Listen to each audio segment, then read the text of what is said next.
going to be diving into the world of LinkedIn and why it is so important for speakers to take LinkedIn seriously. And to dive into that topic, I am incredibly honored and thrilled to have the leading expert. You'll see him dubbed as the leading expert in one of the world's top LinkedIn and social media experts. He is a two-time Forbes top 50 social media influencers. That's incredible to get that one time. You got it two times. And LinkedIn's top expert in all of Spain, which is where you are right now. So welcome, Mike O'Neill. I'm so thrilled that you're here with us today. Thank you, Antoniette. Nice to see you again. Yes, we've done some work together. You've just been a fabulous guide in the world of LinkedIn. We've had you come and speak specifically to my represented speakers, and every single one of them have said that you have really taken them miles on their LinkedIn journey. So let's start with, on all the different social media platforms, right? What really caused you to, I know you're an expert in all of them, but you've really put most of your energy and focus in LinkedIn, and there must have been a reason why you singled them out. What's some of those reasons? Well, first of all, I couldn't get on Facebook then because it was only for college people. Oh, we're going way back. Yeah, I mean, I'm user number 125,841. It's like a social security number, except it starts at 0. So there were 124,000 people before me, and almost all of them are in California. Almost all. Nobody outside of the Bay Area knew what LinkedIn was back in 2003, 2004. Golly. We've come a long way, baby. Right? Yeah, Crazy in a very short amount of time. Yeah, I had a friend in the Bay Area that invited me, and we'll get back to how you can download your data, and then I've got a really good story to tell about that. Okay, but he invited me, and I didn't know, why not is really the question, right? Not why, but why not? And it seemed familiar to me because I had lost my job after the 9/11 crisis. I was a technology sales engineer. So I worked for a telecom company, and they laid everybody off in the whole United States, just cut them all loose, 2001. And then so a couple of, time kind of goes by a little bit, and, that goes down, and LinkedIn comes up. And one of the last things I had to do at my job was to train my sales reps on how to use Salesforce.com. Oh, okay. CRM system, a way to keep track of people, conversations. And LinkedIn seemed a little familiar to me. A profile was like a data record over there. It just seemed kind of familiar. So it was easy for me to pick it up quickly. Sure. And frankly, it didn't take a long time to learn everything there was to learn. There were no pictures. There were no company pages, no posts, no groups. No. Nothing. Very little. And actually, MySpace was the leader in the industry at that time.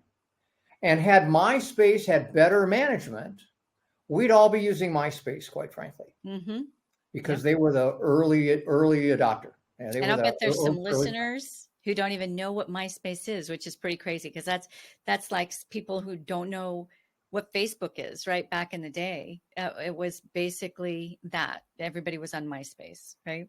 That's right. There are people who don't even know what it is. Yep. And one real interesting thing, Justin Timberlake owns MySpace. That's still a thing? It's still alive? Yeah. He bought a controlling interest in it about 5 years ago for $25 million. Wow. Interesting. Side note. A lot of little interesting side notes on today's deal. I wonder what he's planning for it. That'll be interesting, yeah. Yeah, he controls it, not like Elon Musk controlling a big thing. He controls a little thing that's kind of really only for musicians anymore. And that's how it started. So you were playing around in this field that nobody even really knew what that playing field was, right? That playing field of LinkedIn. Sure. There must have been something that attracted you, that you thought, this is going to be something that I want to take seriously. I had time. Okay. I wasn't working. And I was running when I got done working professionally, got laid off, I had kind of started doing networking events. And I was doing networking events so I could help my sales reps. I supported the sales rep team. I could find leads for my sales reps because, damn it, they weren't doing it for themselves. They just weren't. I can't explain it. It's their job to find leads. And here I am, the engineer at the company, bringing in the leads. And I was. And we get together for happy hour. I think we had a lot of unhappy married people, quite frankly. My marriage wasn't really good at the time. And I know a couple of my other friends wasn't. And, they would tell some other friends. It was a little bit of a Lonely Hearts Club, a little bit. And someone would pick up the tab. So the guy from WorldCom would pick up the tab. The guy from Sprint would pick up the tab because, it's they got to spend money. Yeah. And then LinkedIn came along, and that's how it kind of filled the gap a little bit between working and all. And it seemed like a great platform to promote an event business as well. What turned out the event business was a good platform to promote my LinkedIn business out of the other way. Events and LinkedIn go really well together. I mean, you know that, right? If you go to a conference, you want to find people, you collect business cards, you connect with them on LinkedIn. And, this is where I start with a little tidbit. Okay. Lots of little freebies here. If you go to an event, look up all the speakers. They're right on the website. Many times they have a little in button right by their name. So it clicks right to their profile. Can yourself a message that says, oh, I'm going to the Artificial Intelligence Forum in San Francisco. I see you're a speaker. I'd love to connect. Hope I see you at the event. And then just paste it in and put in their first name. Paste it in, put in their first name. Paste it in, put in their first name. They'll almost all connect with you. I mean, your connect rate will be 75%. Maybe more. You could hit 100. Ka-ching. There you go. So when you've got an event, also at the event, you want to meet a lot of people and collect business cards from people. Get a card, because the card is what you can use. You go find them on LinkedIn and to remind you of this and that, and put a little note on the back. That's just basic stuff. This is not LinkedIn specific, except you're going to invite them on LinkedIn. Yep. Okay. Just write a little note and say, can I invite you on, you're on LinkedIn, aren't you? Can I invite you? Sure. And then you just put a little L on the back of the card just to show that you asked them a question. I asked them if they're on LinkedIn. They said they would connect with me. I put an L on the back of the card. Yep. Some people will write other notes and stuff, and that's not my topic here, but that's kind of how we got started. And I was in Denver, Colorado. Denver's a very friendly place, wonderful town. And I was there during the boom days. And I mean, the boom days is when we got a baseball team. John Elway was winning Super Bowls.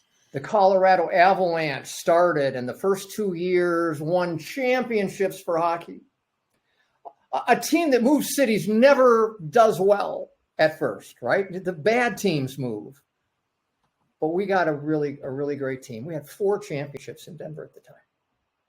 So championships and sports and LinkedIn and social media all kind of go together a little bit. They really do. When I say championships, I mean, this isn't the golf championship. This is the NFL, hockey, that kind of stuff.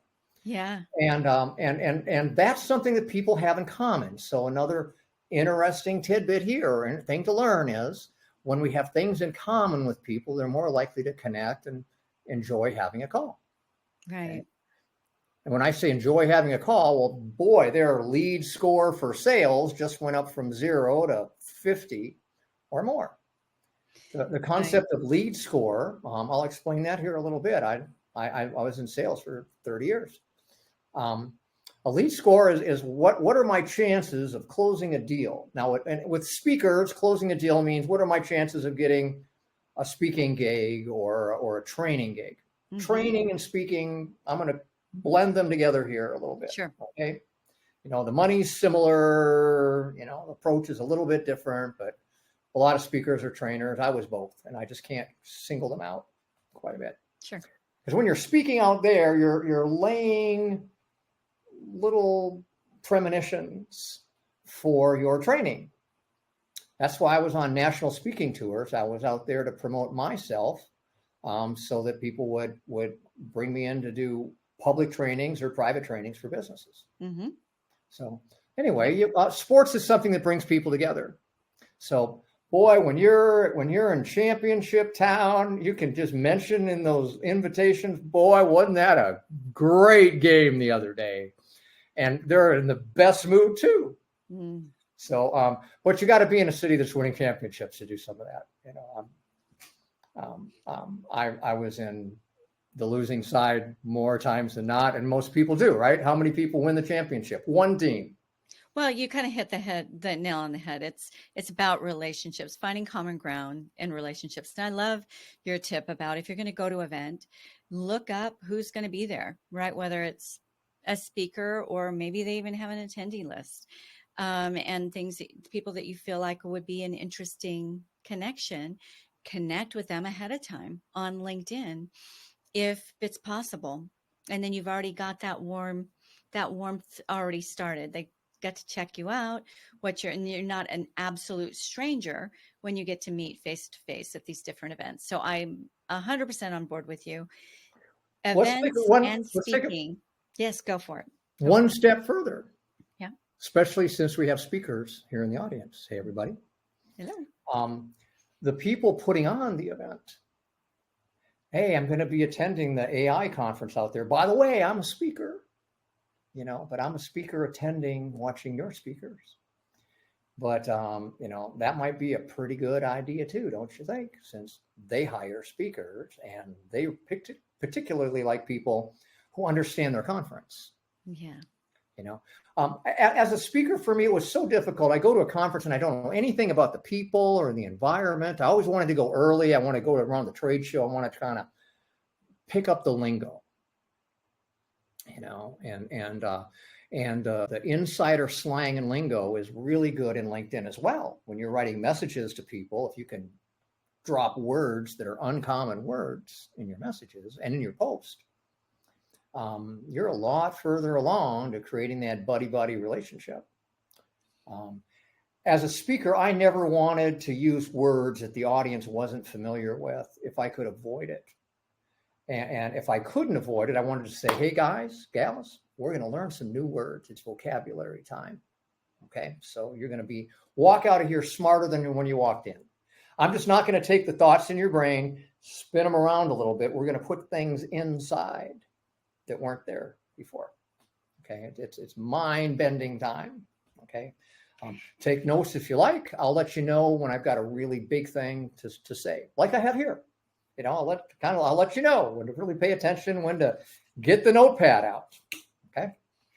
But in the early days of LinkedIn, it didn't do much. So there was the new factor. It's like, wow, what is that thing? Now everybody knows it.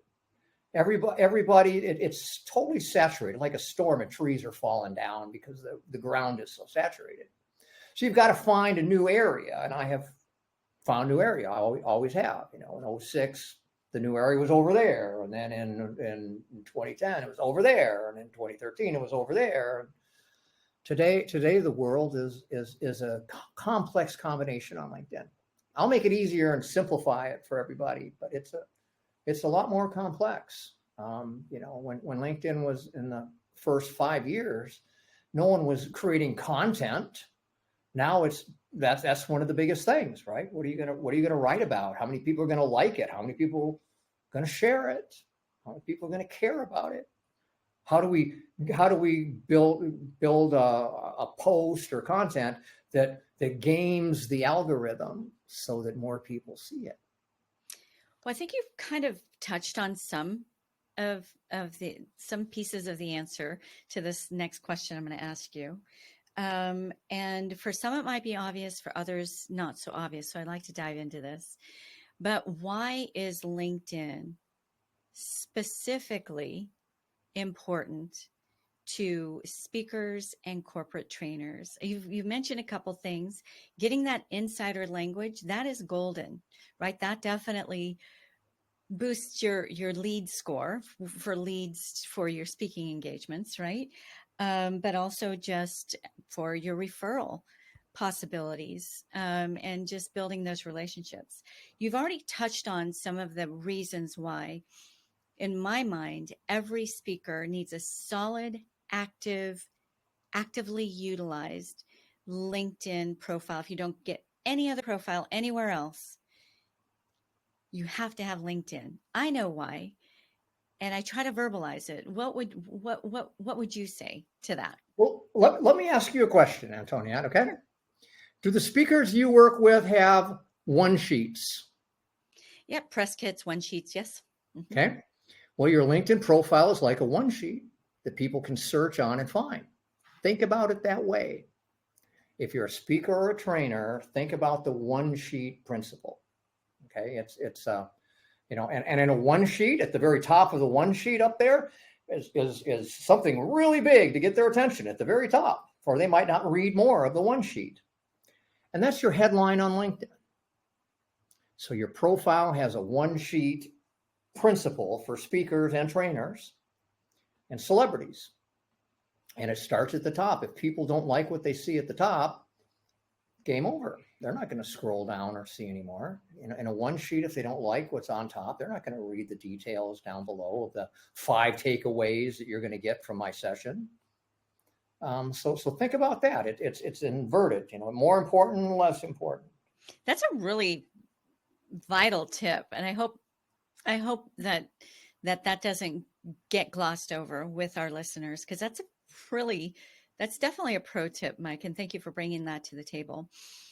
There's a difference between having a LinkedIn profile and having a highly effective LinkedIn profile. And if you, as a speaker or a corporate trainer, set up your LinkedIn profile much like you would your one sheet, your pro clip, your press kit, right? Set it up like that. You don't need to really do a lot of thinking. Just go to your press kit. And what's the thing you're going to highlight first? How are you going to communicate what you bring to the table and why you're the one that should bring it to the table, right? All of that. So thank you for that. That was a really Bingo. Great tip. Exactly so. Now on a one sheet, at the top of a one sheet is always a picture of the speaker. Your profile's got a great picture of you as well. I mean, the analogies are really, really good. When you told me about our audience, I thought, really, what can I do with because I speak as well. I don't speak as much now. I'm in Spain. Kind of a little hard. No habla en inglés aquí mucho. Okay. But I thought about it, and my one sheet. If you looked at my one sheet, it's still damn good. It's from 6 or 8 years ago, but it still fits. My addresses are a little bit different. Things have changed a little bit, but you got a big picture of me in mind. I'm pointing my finger like this. It's like a real 3-dimensional image. This kind of thing. And there's some really catchy words at the top, and I paid money for that. I paid, $500 or so for my one sheet. Included the photography. It was a good deal. Best $500 I ever spent, probably. Paid that one back really quickly. Yeah. Some people are trying to say that they're not needed anymore. I find that they're very, very strongly utilized and very strongly needed. But let's just say, for the sake of argument, they're not. You still can grab that information because it's organized in the way that it should be organized and utilize it for things like your LinkedIn profile or in other places. You just kind of utilize it as a model. So I love that you recognize its value. Oh, thank you. Thank you. So this is a big, important point time as well. A lot of these already, haven't we? We're going for it. So I mentioned the things at the top matter the most. Well, there's a big image at the top. It's called a banner image. And for speakers, it should be a picture of you in front of a great audience out there of smiling people, taking notes and learning stuff. Okay. I always wanted to get someone, when I was speaking, to get pictures of back there, move to the left, to the right, get the right moment. When I knew they were taking a picture, I would hold my finger in the air, I wouldn't be moving. I would, get them what they wanted. Okay. And by the way, the camera guys who got all the gear, they really, if they got more gear, if they got more than just an iPhone, more than just a little Canon camera, if they got the big thing here and stuff, those are the guys. All right. I mean, they know how to blur and do all that kind of stuff. They got the fancier the camera, the better the photography. It isn't about iPhones anymore. I mean, these do a great job, but not when we're talking about that picture that goes up at the top, if you can affect that. So yeah. 2 big things: headline and your background image at the top. Next, we're going to scroll down. So that was the biggest. Now we're going to scroll down, still really big, as we're going from the top to the we're about 20% of the way down now. And that's an area called an about section. It used to be called a summary. It's where you get to tell your story. And there's 2,500, 2,600 characters. I mean, it's a page and a half of printed text. Single line. You can put a lot in it.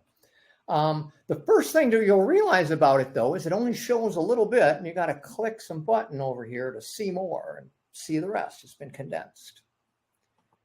So what you need to do is think about optimization. When I talk about optimization, optimize to what's at the very top. Optimize. Don't assume that anybody is going to click the see more button. Assume they're not. Okay. I would like to know the statistics on how many people actually click to see more. I don't know. But you do know that the text that they don't have to see is something that they're going to see. As long as they like, you got a good looking picture up here, the background image, you got headline. I'm going to scroll down to see that. But you got to scroll down to see it. Yeah. This next section, the about section, isn't above the fold, as they say. You got to go down to see it a little bit.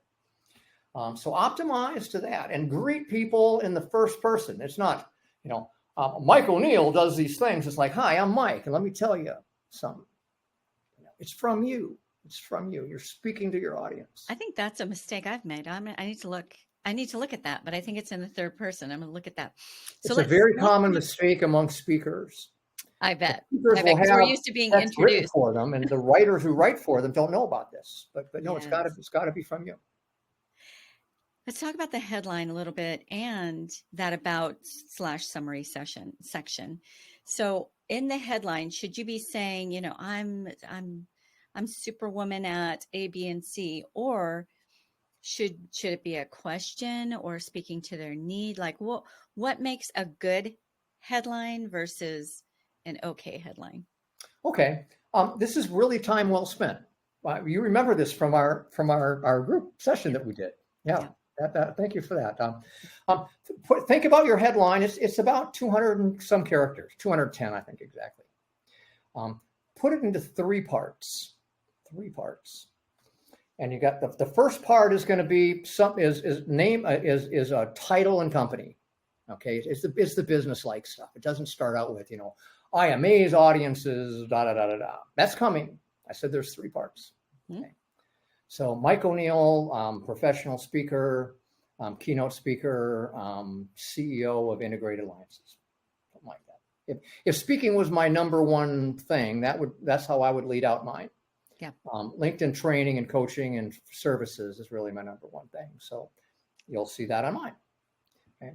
So next, the second section is about qualifications. Okay. Qualifications, 2-time Forbes social media influencer, top 15 in Spain, that kind of thing. Okay. That kind of thing. Okay. And put an emoji in between them. Now, just the little vertical pipe, what's it called? The vertical pipe is near the delete key. Mm-hmm. That's what some people do, and that's okay.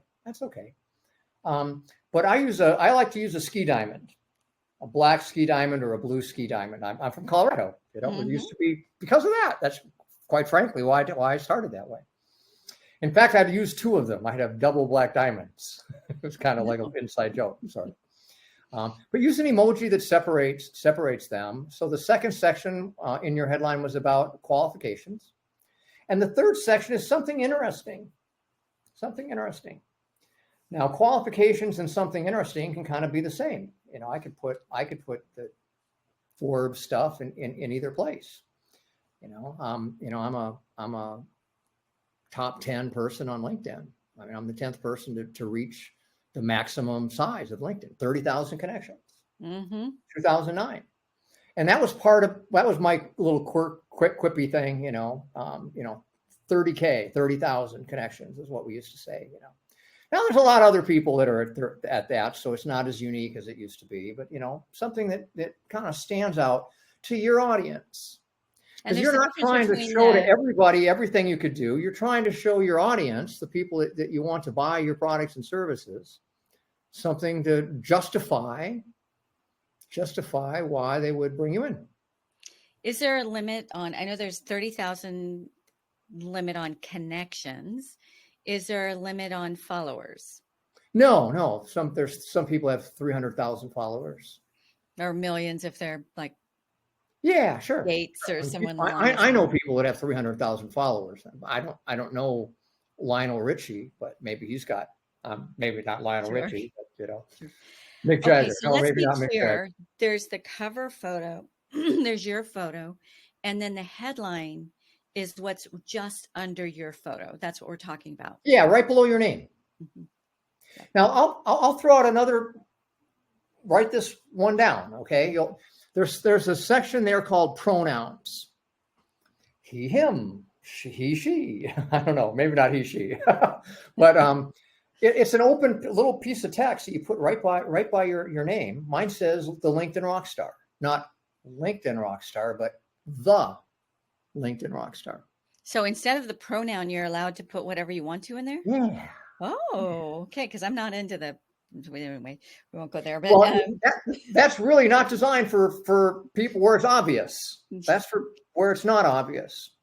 Quite frankly, I mean, if you're like me and I say, "Call me he," something's not quite screwed in quite right there, or the explanation about this field is not correct. But yeah, I had no idea you could utilize that for other reasons. That was golden right there. That we could actually claim who we are, right? You are a renowned leader in the LinkedIn space.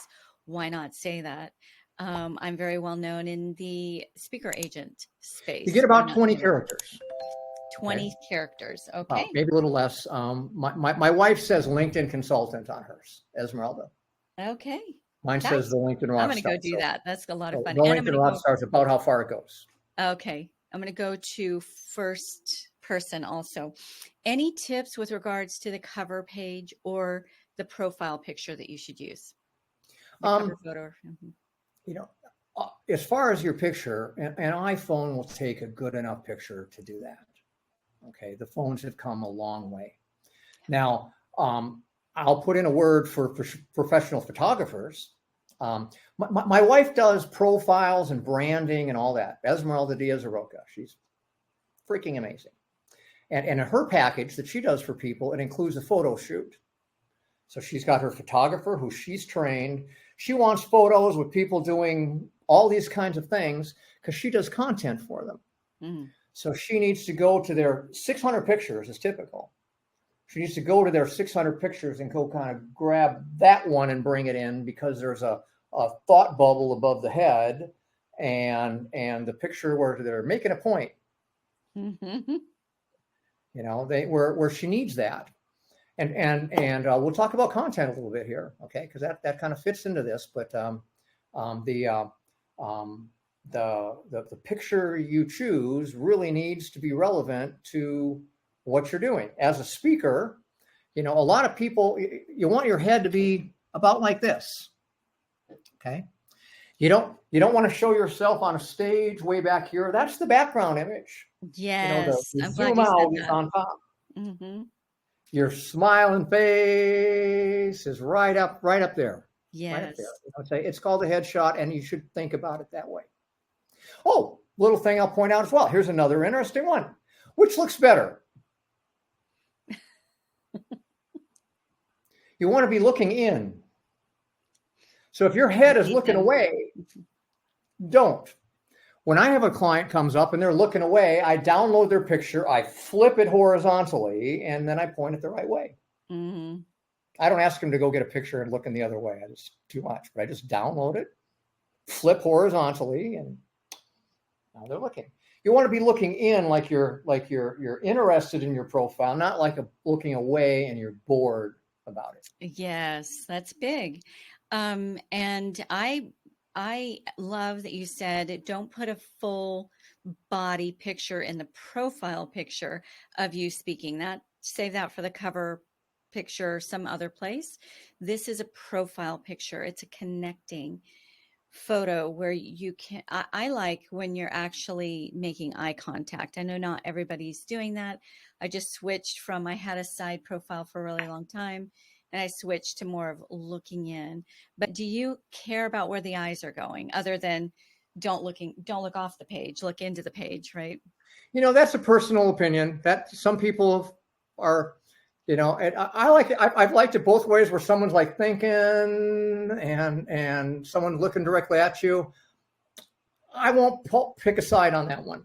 Okay. Well, and I do love that you talked about Esmeralda creating what we call photo banks. And I've got it anytime we get a good little shot. Sometimes it's on accident. Sometimes it's on purpose. It goes into our photo bank so that my social media people can pull from those as they need them. And they're there already. Another good bank to have is a story bank. And another good bank to have is a testimonial bank. And you just keep depositing them as you come across a new story, a new photo, a new testimonial, so that they are there for your people or yourself to grab as you need it. You don't have to go invent something or go hunting. So I love that you brought that up. Yeah, I love that you brought up the story bank, because I'm really big on that as well. I've got 30 or 40 great stories that I can just kind of pull from, man. In college, I'll just throw something out. In college, I bought an IBM PC, and it launched my career. I became an engineer, but I graduated engineering. But the IBM PC was way too interesting. It was 2 floppies. I remember those floppy disks. Yeah, 64K of memory, a dot matrix printer, brr, brr, brr, brr, and a modem that went squealy, squealy, squealy. Yes, I remember. It was $5,000. $5,000 back then. And frankly, the IBM PC was the brand new thing, and almost nobody had them. Yeah. And what I say is, what if I had bought an Osborne or an Apple II instead? They were the safe bet. In fact, the Apple II was the leading product in the industry. Initially, I thought, well, I should have bought an Apple because they had all this software and the IBM didn't. But the IBM PC got me my job. Ramada Hotels hired me because I was the only person that was interviewing for this PC expert job who'd actually taken 5 screws on the back of an IBM PC, slide the cabinet out, and I had to put a card in to hook the printer up and another card in to hook the modem up. And that's what got me my job at Ramada Hotels, running a network of 750 PCs attached to a mainframe right out of college, as green as it gets. My work experience was running a driving range at a golf course. That was my experience. And I'm up against folks that were mainframe programmers and all these other people, and I got the job. Nah, that's fabulous. I do want to give credit where credit's due with regards to the story bank. I first learned about that in one of the SpeakPact interviews with Cesar Castro. He is all about storytelling, and it was really my first introduction to a story bank. And I carried that over to, well, we also need a photo bank because I've been doing it. I just was never calling it that, in a testimonials bank. So it really is brilliant. But I do want to mention Cesar because that's great. Was my first introduction to that. Yeah, that's a great example. Okay, so now we've got a great profile photo. We have a great headline. What do you like to see in the cover photo part? You mean the headline image, the background image? Yes, that what is called headline image. Okay. I like to see a speaker in front of an audience and the audience paying a lot of attention. Okay. And the better the audience, the better. A bunch of college students doesn't do it if you're trying to get paid. If you're out there to make the world a better place, great. Let the students be out there, but they don't pay much attention. Nowadays, they're not paying much attention. Do you know what I mean? Yeah. Esmeralda and I spoke in Granada, at the University in Granada here in Spain about a year ago. And we rehearsed for this because we knew it was going to be difficult. I can only speak in English. She didn't feel comfortable speaking in English then. It's been a year and a half now. So, she's really good at it. So she spoke in Spanish and I spoke in English and stuff. And afterwards, the students, and these are last year students. These aren't early year. These are seniors. Yep. They're all huddled around me. 20 people all huddled around me. I showed them my link to my profile. I had my phone here. I was accepting connections there. And I told them that when they got their, in fact, this will be advice for our group here, okay? That when they got their profile ready, they as good as they could do it, I told them the things to do. You know what I'm going to look at? I'm going to score it. If you got a crappy picture there, don't contact me because you know that that's an issue. I'm gonna ding you points for that. When you think you got a chance for a perfect score or at least a B or a B+, then contact me, and they did, and they did. And in LinkedIn now, you can have an English and a Spanish profile. You can have many languages. I did not know that. I have some speakers who are bilingual. So if you go to my LinkedIn profile in the upper right corner, you'll see English and Spanish. And I use ChatGPT to translate. And I'll tell you that Spanish is 30% more verbose than English is. Wow. So when I translated to Spanish, I had to take things out. And the funny thing is that the way I had to take things out in English and then retranslate it because I didn't know what I was taking out in Spanish if I was doing things. I could do a little bit, but my technique was to edit my English stuff down so when I translated it, the size fit. Well, you're in Spain, so that's a little obvious, right? What the benefits of doing that would be. Let's say somebody in North America. Obviously, there's a very healthy Spanish, population in North America. Have you gained new clients? And if you do they expect that Spanish? Like, should that only No, be I really haven't, to be honest. Okay. To be honest, I really haven't. I felt compelled to do that since that's the language of the country in which I live. And the native language of your wife. So yeah, that makes a lot of sense for you. Yeah, ella habla español conmigo en casa. I love knowing this. This is great. I did not know this. So Mike, by this point in our talk, there are definitely people who are going to want to know what kinds of services do you offer? How can they find you? Where do they, obviously, Mike O'Neill at LinkedIn, right? You're going to be there, but there are other Mike O'Neills. So how do they find you? Well, if you put in my name and it's O''Neil, Neil, I'm the one that after the name O'Neill has the American and Spanish flags, the icons right after my name. So you can scroll down until you see the stars and the stripes and the Spanish championship soccer flag as part of my name. Now, you're not supposed to do that. I was going to say, is that a thing too, or? I could get into a little trouble, and I know some people that have done those sorts of things. Okay. Those flags could go in your headline, be part of that. In fact, they used to be. But I had someone who told me who was a professional profile writer, I should put them up there. And she says, but you got to be aware that you're really not supposed to put emojis in there. But if you've scrolled through LinkedIn, you've seen lots of emojis out there. And, I feel like I got a little clout with LinkedIn. Well, you have a more common name. That would make sense. For me, my name's not so common, right? Antoniette Rose with a Z, right? Not so common. I don't want to get in trouble with LinkedIn either. You do have clout. I don't necessarily have clout in LinkedIn, but that's a great way to now differentiate you from the other Mike O'Neills out there. And you are very unique. You have a lot that you bring to the table. How could you help somebody, and it's specifically a speaker, take their profile to the next level? Well, I actually do some profile work for people. For many years I was not, because I was really kind of heads down doing something else. But I found that people really do value my insight and opinions, and I did write a couple LinkedIn books on the topic. Woohoo! Okay, let's look at those. So I like the way it looks like. Was that the Mad Lib magazine? Or no, Rolling Stone. Rolling Stones magazine. That's what it looks like.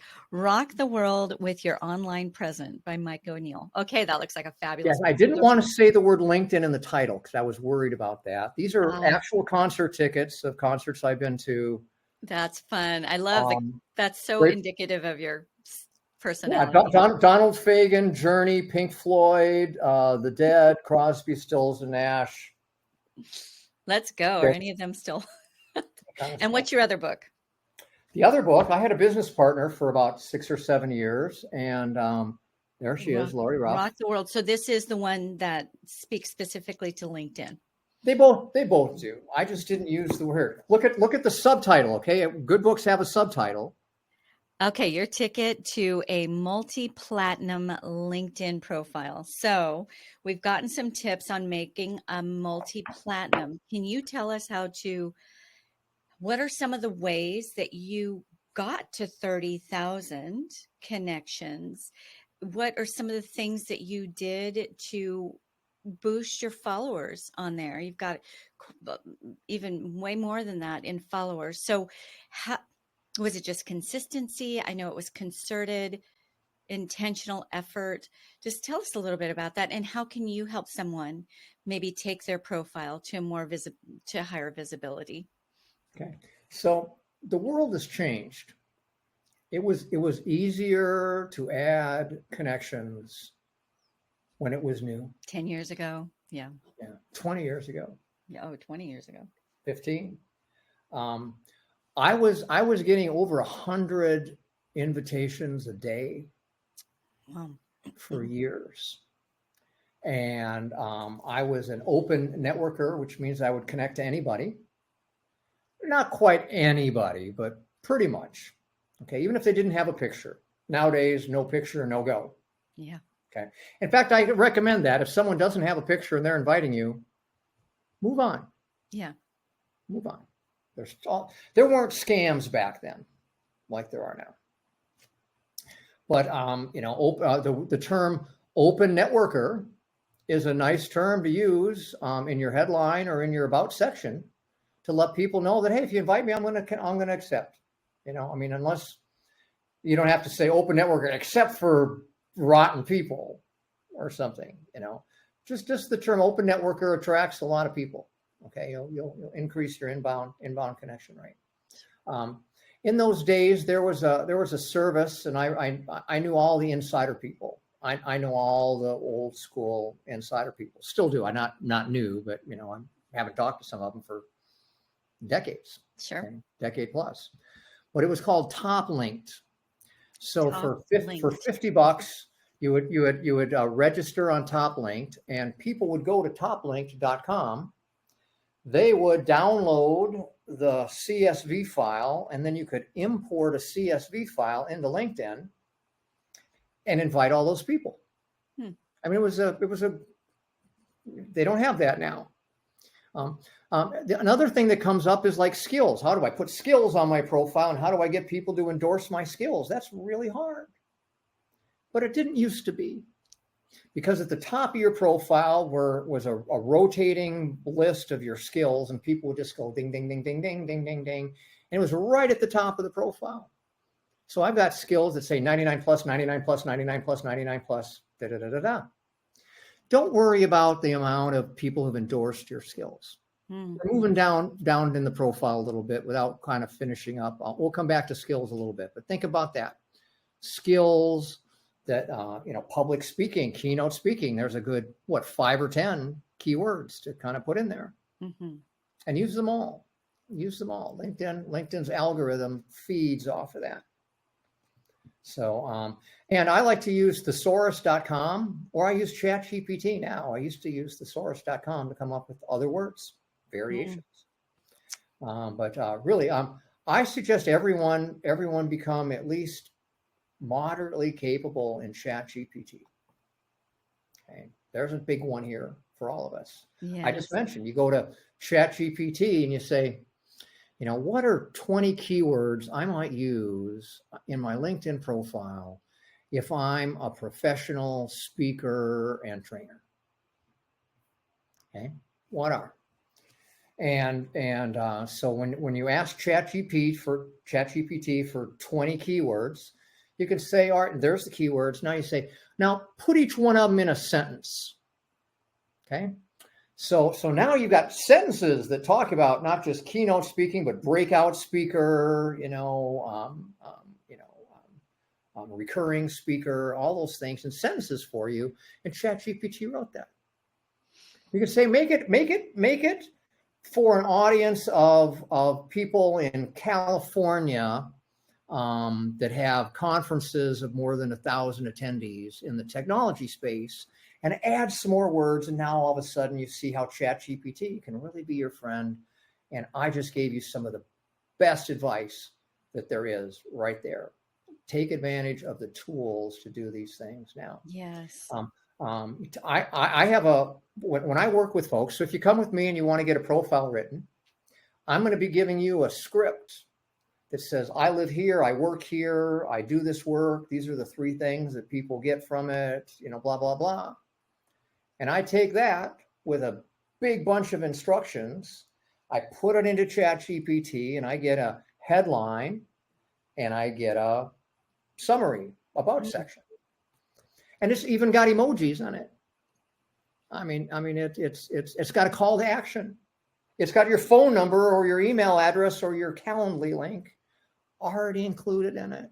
Oh, I love it. Now, I don't just take what comes there and don't do anything with it. I take it and here's my wife's book. We're a profile family here. LinkedIn, Perfect love 10 profile. Here's her other book. Social Selling. Esmeralda. So, when I say LinkedIn brought us together, I got asked to write the prologue. You met your woman through LinkedIn. This is new news to me. That is so fun. Oh my goodness. See, and another 2 reason two why years later, she had me write the prologue to the next book as well. And for the first 10 years, she didn't speak any English at all. Oh, wow. That must have been a fun courting. I didn't know it. We're on Skype going back and forth, kind of like you would do WhatsApp now. By the way, WhatsApp, there's another big one. Get a WhatsApp account. WhatsApp. That's the bomb. A little less the bomb in the US than it is in Spain and other places, but WhatsApp's the big deal. Okay. And it's your WhatsApp ID is your phone number. So you don't have to find an ID. There we are. I love WhatsApp. Aw, beautiful couple. I really enjoy you guys. You guys are so much fun. Okay. So, oh my goodness, Mike, we can go on. There's just so much more I want to ask you, and we're towards the end. And I echo what you said. Let's utilize the tools, but don't default to the tools, right? There's a way to utilize these tools. When you ask the question, how you ask is very important. Don't just take it for verbatim, right? Use it as a kind of a guide, some ideas, but make it your own. You can tell when somebody is cut and pasted, and that takes the humanity and you out of it. So yes, so your profile's there to attract people, but that's called opportunistic. Okay, new word, opportunistic. You lay it out there and you hope people find you. That's advertising. Deterministic is the other word. That's where I work in. I work more in the deterministic world. So we go out, we use your LinkedIn profile to go find people who hire speakers, conference people, you name it, companies, HR people, people that might hire speakers. And we invite them to connect, and then we talk to them afterwards to see if we can get them in a phone call, get them in a Zoom call now, with a Calendly link, or you don't jump too quickly to provide your Calendly link. You say can I send you a link to my calendar? You ask for permission to do it. You don't want a French kiss on the first date, right? Let's have a cup of coffee first. Like just kind of. Yep. Now it's amazing how many exceptions there are to that rule. You end up marrying that woman. So that first date is another thing. And I've got other stories to tell. Okay, but I love this whole concept of opportunistic versus deterministic. So I'm assuming opportunistic is just, I hope they find me. And deterministic is a little bit more intentional. Am I right in understanding? Exactly so. Exactly so. Now, an opportunistic path, when you publish content and you comment on other people, when you're just circulating in the content world out there, that's still opportunistic. And if you like, consider it a billboard you put up there. Well, if you put up a billboard in the right way, in the right place, when people are driving through, when they've got eyeballs out here going home, and it's attractive, and the type is the right this and everything, well, that's a whole lot better than just saying billboard. Yeah. Okay. So I mean, content matters and stuff. It does. Does call to action play a role in this theology? Absolutely, it does, and it does in your profile as well as in your communications. Okay. In your profile, your call to action goes at the bottom of your about section. So let's spend just 90 seconds on the about section. Now that I told you, it's where you tell your story. How did I get from being a farmer in Nebraska to being on stages in New York City? How did my life evolve? It's storytelling, okay, and it's compact storytelling. And it ends, you've got 2,000, 2,500 characters here. It ends with a call to action where it says, well, if this sounds interesting, book a call with me, or go to my blog, or go to my webpage. Or I don't like to put phone numbers in there because most people, I don't like to get phone calls that I have no idea who it is. Yes. Frankly, there's just too much scamming and stuff that goes on now. Sure. Yep. Now on WhatsApp, it's different. Add me on WhatsApp. Like I said, WhatsApp's a big deal. Okay, because there's my little bit there.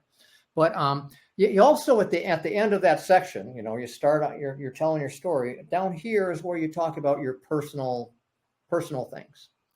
That's where you'll find out that I've been to 1,000 concerts, including Elvis Presley. Ooh, very cool. Including Bob Marley, by the way, including Led Zeppelin. And I'm into cars and traveling. It's Costa Rica, Spain, these things. That's that personal connection piece that you were talking about, right? You're meeting people that might, I also love concerts or whatever it might be. He's somebody I probably would really enjoy working. If someone mentions Pink Floyd to me, they've got it all the time they want. I'll spend an hour and a half with them. What would you call that? Their lead score went way up. Yeah. That's right. That's right. And, I've had some medical issues and stuff that have gone on in my life. I'm not sharing that on LinkedIn, but on Facebook I have. And I've had some really great conversations with people that, I have 5,000 friends on Facebook, 30,000 on LinkedIn. Mm-hmm. And that's bringing us together. When you've gone through a similar hardship in life,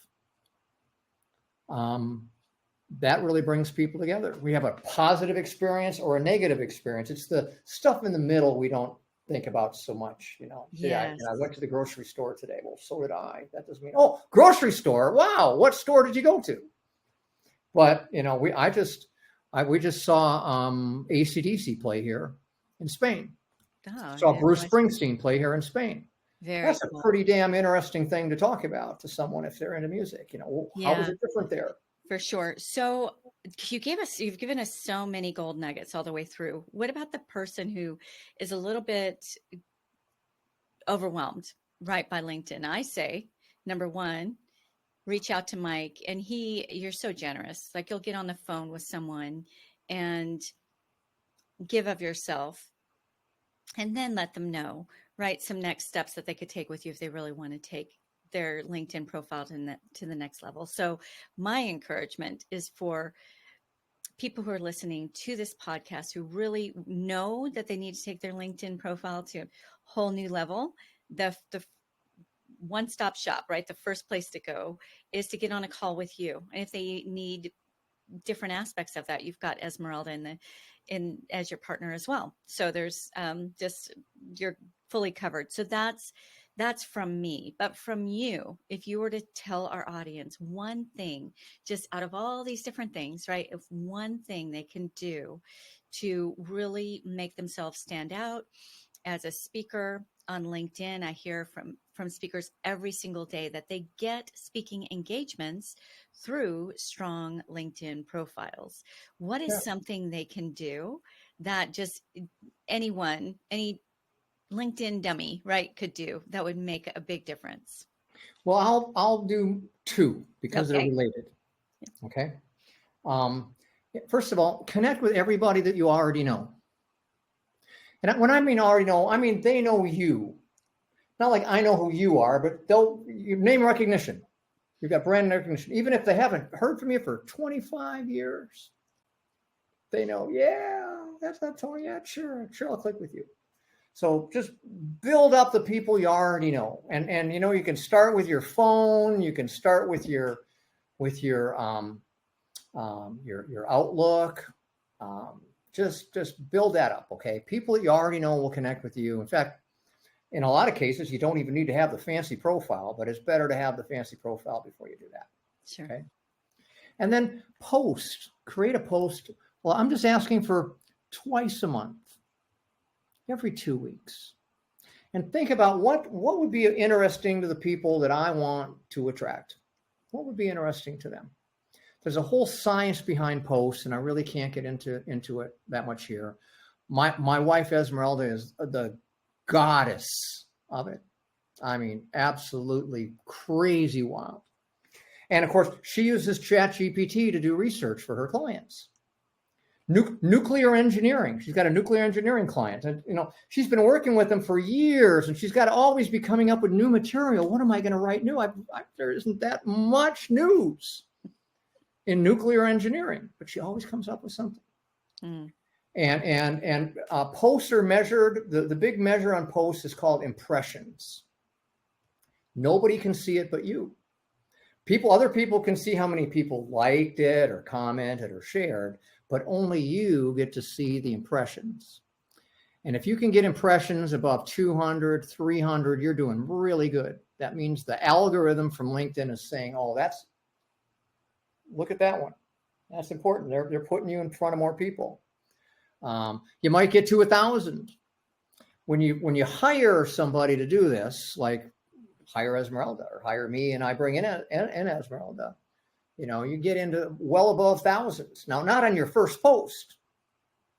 You've got to keep it starts at 0. We're all born naked, right? Starts at 0. So, but beyond that, you know, I'm just asking every 2 weeks. Now, you might create them on a weekend where you're on a whim. You might create 3, 4, 5 of them on a weekend or so, and then just spread them out later. But every 2 weeks is a good deal. You don't need to be a daily poster. Not multiple times daily, not even weekly. I'm just asking. I've heard that LinkedIn doesn't like more than one post a day. Their algorithms like. Yeah, you're probably right. Yep. They favor, for whatever reason, because each platform is a little bit different, but they would favor 1 per day over 5 in a day and then nothing, right? Yeah, so that's right. Really interesting. And that is a just perfect close of our pact, your and my pact together, Mike, to make the greatest impact in our spaces that we can. And then our pact, our challenge to our audience here at SPEAKPact. Utilize your LinkedIn profile to make the biggest impact that you can so that you can attract more engagements and get your voice out there, get your message out there, and grow closer to that vision that you have of yourself as that next level speaker. And I 100% agree that with you, Mike, that LinkedIn is not a nice have. It is a necessary when it comes to the event space and to speakers and corporate trainers in particular. It's the center point of our industry. If you see a speaker that doesn't have a LinkedIn profile, you got to really wonder why. You know, what is did my thought would be that their LinkedIn, they did something bad and LinkedIn shut them down. That would be my impression nowadays, because if you're doing the right things, you've got it. I mean, I just can't imagine anybody, and it's free. You know, I mean, the folks I work with, because we're connecting people up. I'm the connection master. I search, I find the people to connect with, I get them connected with it. That's the deterministic part. That's really more my world now. But you don't need a paid account to do most of the things. And if you've got a good coach and got someone helping you, a free account will do everything you need it to do. Mm-hmm. Sales honestly, Navigator is the fancy tool that I work with primarily for folks. And of course, you can always, you know, a faster car will get you to the grocery store faster, you know, but still, you're going to come home, you're going to eat. Mm-hmm. We utilize LinkedIn tremendously. It's my place. Like, I absolutely love the people I've met. I met you through LinkedIn, and just the connections have been invaluable. And we utilize the free account. We don't have Navigator, so we've gone a long way on LinkedIn without having to pay. One day we'll probably will graduate to that, but it just hasn't seemed necessary for us at this point. Well, let me add one last thing, because we're getting close to where I can talk about this now. We're developing an application. The developers work on it all the time, although in August in Spain, they take time off. Okay? Yes. And they're off next week. Okay. Sometimes they'll take a whole month off, but not my guys. Okay. And it uses a LinkedIn free account to guide people through connecting. I do the searches for them. I find the prospects. They can scrub a list of, here's a list of people. They don't like some people on there or so. They're doing it in a Google sheet, so it's something they really know how to use. No, yes, no. I take out the people without pictures for them already. I mean, so the connect rate goes up nicely. And then it guides them through the manual process of inviting people, discovering who connected, discovering who responded, message templates, reports, that whole bit. And that'll be ready before October 1st. I've learned a lot about offering free accounts and what they can do. And this is designed for free accounts. Very cool. Okay. Be on the lookout for that.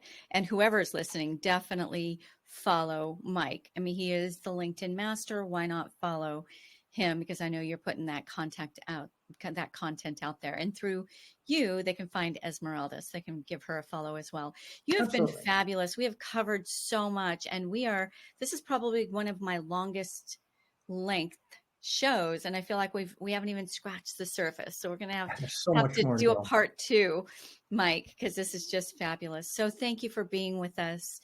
You are a wealth of knowledge and so generous. I really love every single one of our conversations. I walk away with pages of notes. So thank you all for everything you brought to the table today. Thank you, Antoniette, for having me here. We're a good team. Yes, we are. Yeah. All right. And for our listeners who stuck with us the whole time, thank you for being here with us. I know you walked away with pages of notes as well. So come back and see us. Give it the likes, all the good things to let us know that you got some value out of today. Ciao, ciao for now.